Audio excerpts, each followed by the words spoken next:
80 to 90% of people in Kenya make a living from the informal sector.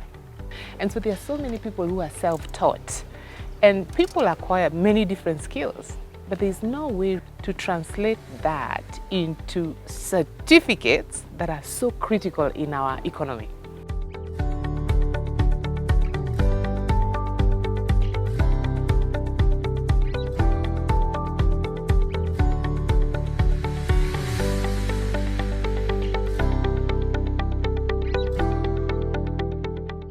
What value is there in an academic certificate? For many, it is a key to opportunity, a symbol of accomplishment. But think for a second about the lives and experiences of those who have the skills and knowledge, but not the papers to prove it. In Kenya, it is the story of such men and women that birthed the recognition of prior learning, or RPL policy, recognizing the value of skills and competencies gained outside of formal education.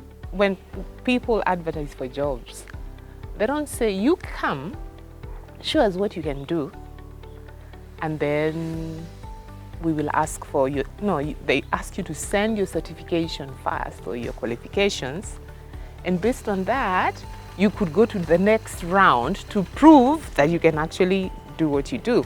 The local labor market is missing out on these really excellent competencies, but also the negotiating power that this gives to people, because people say, and you see graduates say, I'm a graduate, this is my level of qualification, so can you pay me like a graduate? The RPL policy making process started back in 2020 with a convergence of vision and a partnership between the International Labour Organization, or ILO, and the government of Kenya.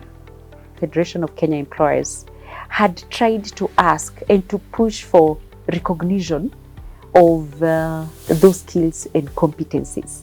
And then we had a team from the National Labour Organization, and we had a team from the Kenyan National Jokali Association. They thought that this needs to be put in form of a policy for buy-in by the government.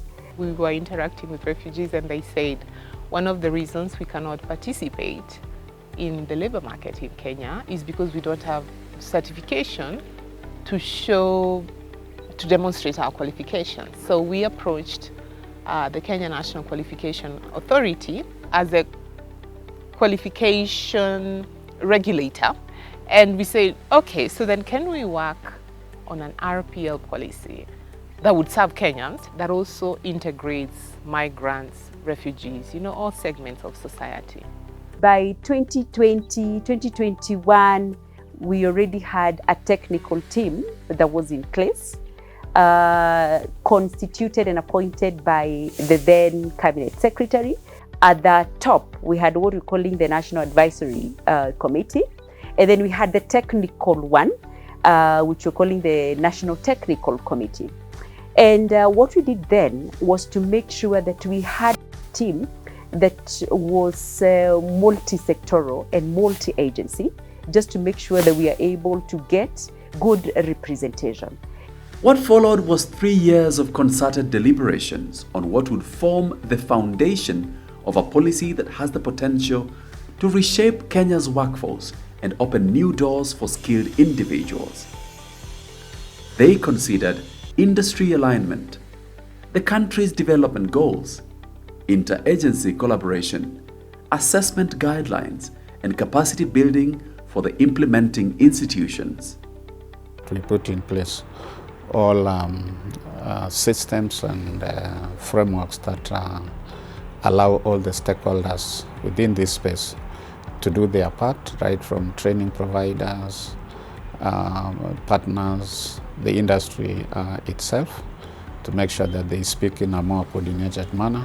Then training the individuals that will be responsible to make sure that they follow all the requirement of standards and guidelines that were provided.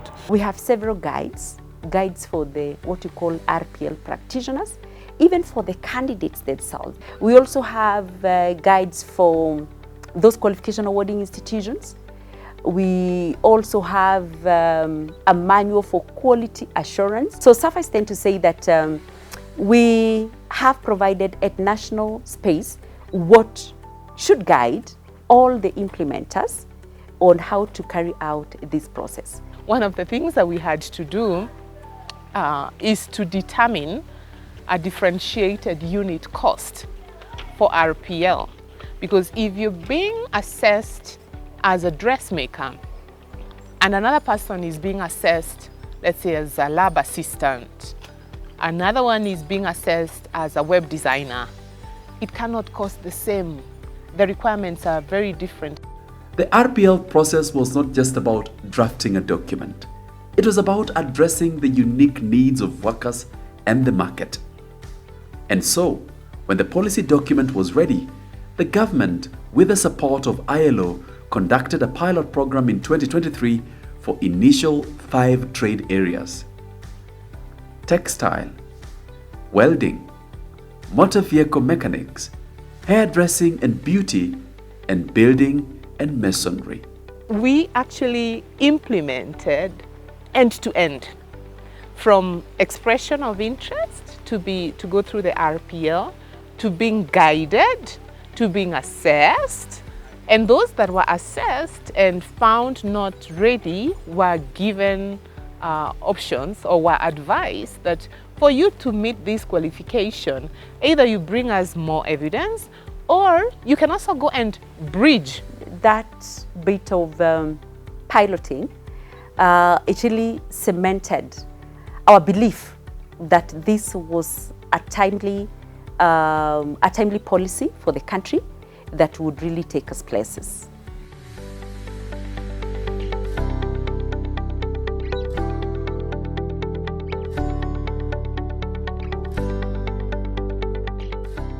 NITA is awarding a total of 601 full and partial qualifications candidates.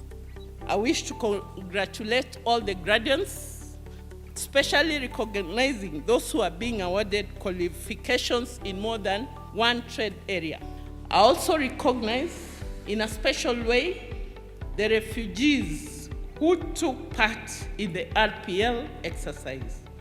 This demonstrates that NITA qualifications have gained recognition beyond the borders of the Republic of Kenya. For me, that was a moment of achievement for the country. That we can speak as one, that we are ready to move as one, and to realize this as a country for ourselves, for our people. We need to let as many people as possible know about RPL and dispel the myths. It's important that this is communicated in all languages spoken in Kenya so that as many people can know about it, and so that RPL does not remain a preserve of urban areas.